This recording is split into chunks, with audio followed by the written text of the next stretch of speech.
Hello everyone, you may remember my thesis topic, investigating the accuracy of artificial intelligence used for caries diagnostic.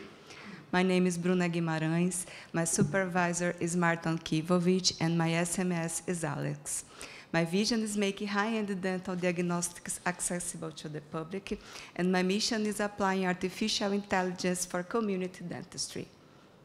Here we have our specific goals. The first one is investigating the accuracy of artificial intelligence used for approximal caries diagnostic. The second one is investigating the accuracy of intraoral scanners used for caries diagnostic. In the first project, we performed a systematic review and a meta-analysis. And according to our background, the direct cost of dental caries is more than $200 billion a year, and the caries is still affecting people population, especially approximal caries. Considering biting radiography as a standard, to have a good accuracy can reduce the complex cases and avoid the teeth loss. In addition, the literature shows disagreement between experts about caries diagnostic on biting radiographies, with a sensitivity range between 0.5 and 0.7. On the other hand, artificial intelligence can support the early detection with a sensitivity ratio of about 0.85. Our aim is investigating the accuracy of artificial intelligence for approximal caries lesions on biting radiographies. Our clinical question is what's the accuracy of artificial intelligence used for approximal caries diagnostic on biting radiographies. As population, we chose a patient undergoing biting radiography as index test, artificial intelligence as reference test, the experts' consensus, and as diagnostic the accuracy. For our systematic search, we chose for the first domain biting radiography and for the second domain caries lesions. According to our flowchart of selection, we have 14 eligible full texts. 6 were used as quantitative data and 8 as descriptive data. Here we have our final results, and we chose as outcomes the sensitivity and the specificity. Both are important to understand if the index test is equivalent to the reference test, considering the diagnostic capacity. Here we have 6 RCTs that used diagnostic performance considering experts' consensus as reference. As we can see, the results favor artificial intelligence, and they are comparable to experts' threshold. We also can see the negative predictive values were moderate to high, and the negative likelihood ratios were low. That means artificial intelligence is good in excluding true negative answers. We also can see the positive likelihood ratios were above 1. That means artificial intelligence is a good diagnostic test. In this graph, we can see the relationship between predictive values and the given prevalences. When the positive predictive values decrease, the given prevalences decrease too. On the other hand, the negative predictive values increase. In the study level table, we have the diagnostic odds ratio. That is regarding the index test performance in itself. And here we have 2 of our best results. We also have the prevalence, that is regarding the total number of caries found in the sample. And here we have 3 of our best results. Of course, the 3 studies that used huge sample sizes. Here we have the HOC-ROC plot. This is a hierarchical summary of the accuracy. And as we can see, most part of our studies were included in the confidence ratio. We also can see how high is the heterogeneity, what can be explained by 3 reasons: the different artificial intelligence models, the different machine stage of learning, and the different sample sizes. As strands, we say this is the first meta-analysis about the topic, with recommendations based on the correct use of artificial intelligence models for bite-wing radiographies. And only RCTs and no RCTs were included.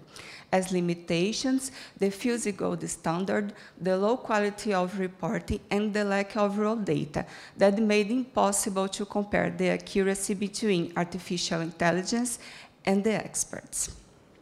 As conclusions, we say artificial intelligence sensitivity and specificity are high for detecting approximal caries lesions on bite-wing radiographies.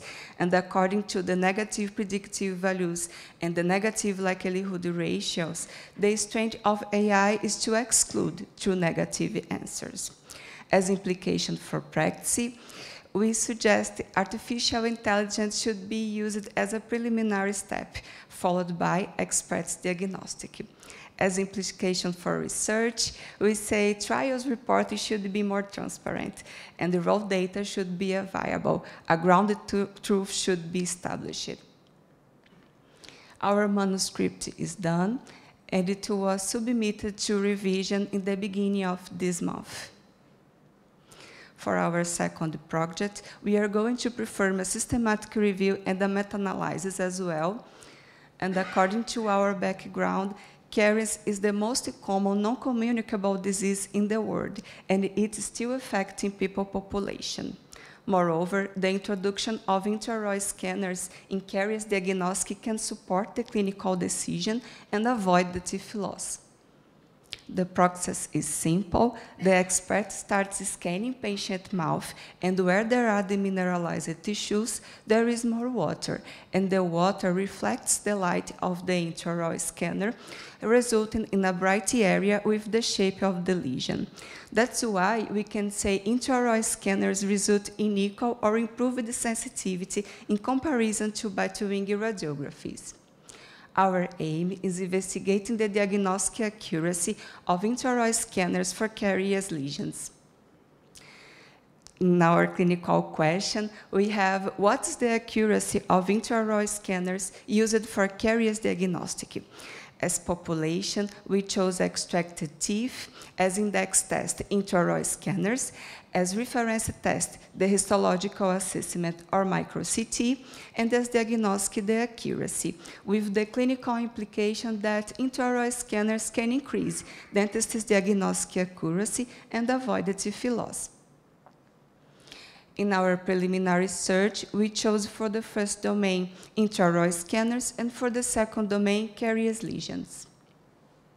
We are working on in our Prospero registration. And in summary, we have two projects. The first one is investigating the accuracy of artificial intelligence used for approximal caries diagnostic, a systematic review and a meta-analysis submitted on June of this year. And the second one is investigating the accuracy of intraoral scanners used for caries diagnostic, a systematic review and a meta-analysis as well, with submission date planned for December of this year. To say my goodbyes and finish my presentation, I would like to say a Paulo Freire quote: "Education is an act of love, therefore an act of courage." Thank you for your attention.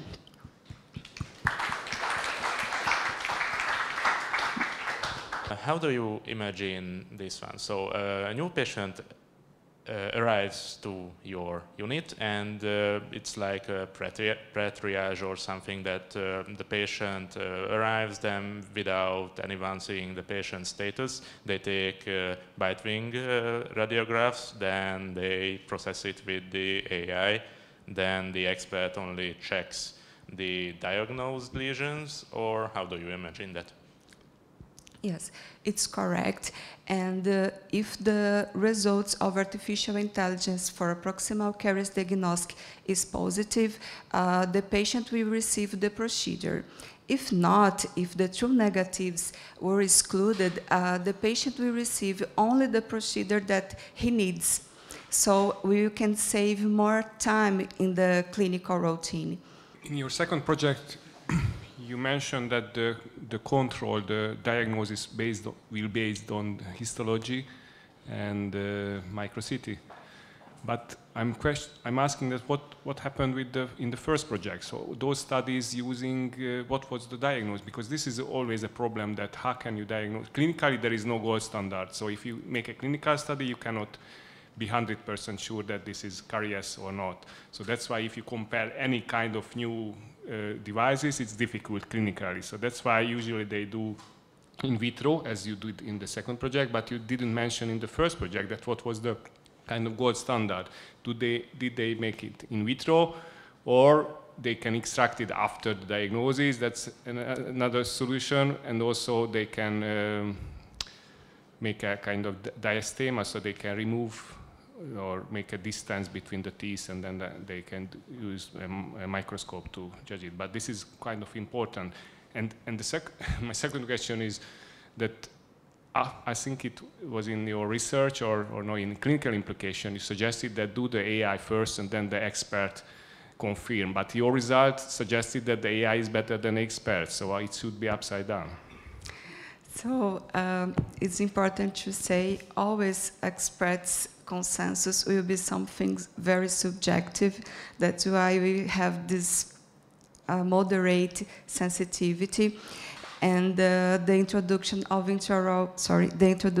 artificial intelligence can support this clinical decision. I think the huge point of my research is save time and offer this clinical decision, the support for clinical decision.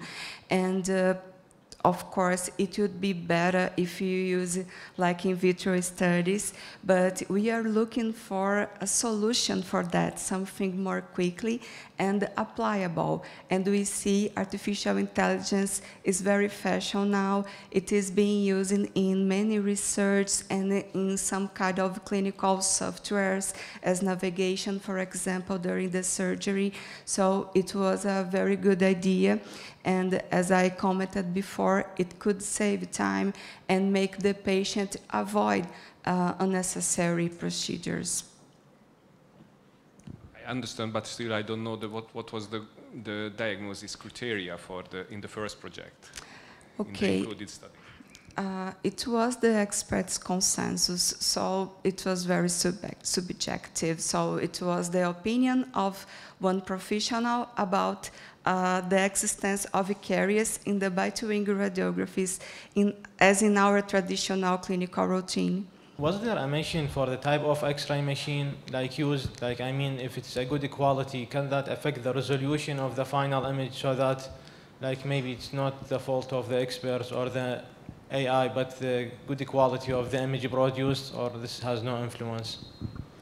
I'm sorry, could you explain better?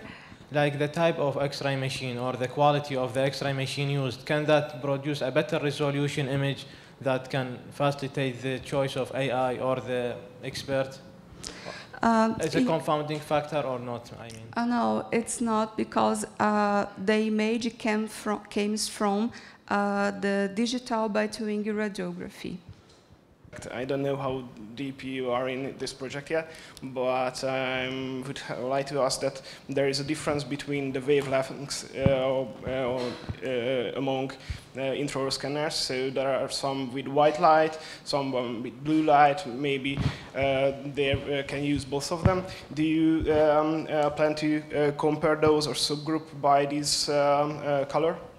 Yes, after the data extraction in the preliminary stage, we could see it's necessary to subgroup at least the caries, of course, and the intraoral scanners. As you told us, we have blue lights and infrared lights.